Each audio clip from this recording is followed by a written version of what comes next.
देखता हूँ इस बार दर्जे में अव्वल आ गए हो तो दिमाग हो गया, मगर भाईजान घमंड तो बड़ों बड़ों का नहीं रहा। इतिहास में रावण का हाल तो पढ़ा ही होगा। उसके चरित्र से तुमने कौन सा उपदेश ले लिया, या यूं ही पास हो गए?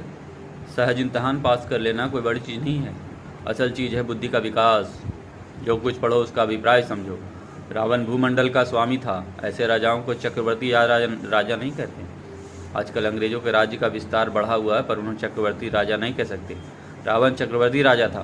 संसार के सभी महिप उसे कर देते थे। बड़े बड़े देवता उसकी गुलामी करते थे। आग और पानी के देवता उसके दास थे। मगर अंत क्या हुआ? घमंड ने उसका नामो निशान तक मिटा दिया। इसलिए आदमी जो चाहे कुकर्म करे, पर अभिमान न करे। इतराए नहीं, अभिमान किया और दीन दुनिया से गए।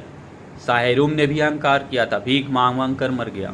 और तुमने तो अभी एक ही दर्जा पास किया है, अब इससे तुम्हारे सिर फिर गया। ये समझ लो कि तुम अपनी मेहनत नहीं पास हुए, बल्कि अंधे के हाथ बटेर लग गई। कभी कभी गुल्ली डंडे में भी अंधा चोट निशाना लग जाता है। इससे कोई सफल खिलाड़ी नहीं हो जाता।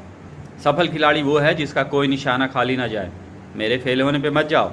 मेरे दर्जे में आओगे तो दांतों तले पसीना आ जाएगा।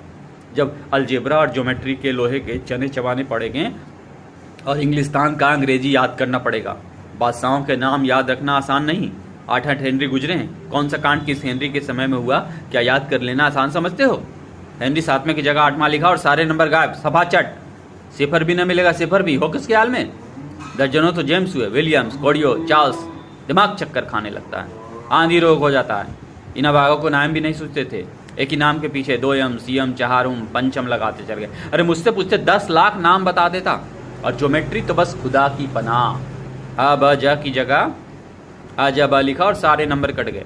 कोई निर्दयी मुतमहीनों से नहीं पूछता कि आखिर आ ब जा और आजा बा में क्या फर्क है, और क्यों व्यर्थ में छात्रों का खून करते हो।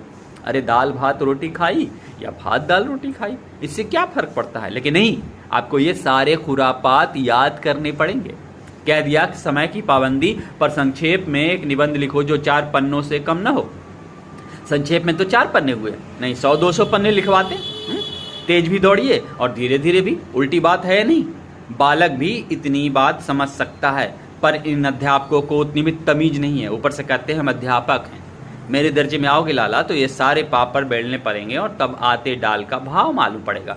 इसलिए मेरा कहा मानिए, नहीं पछताइएगा।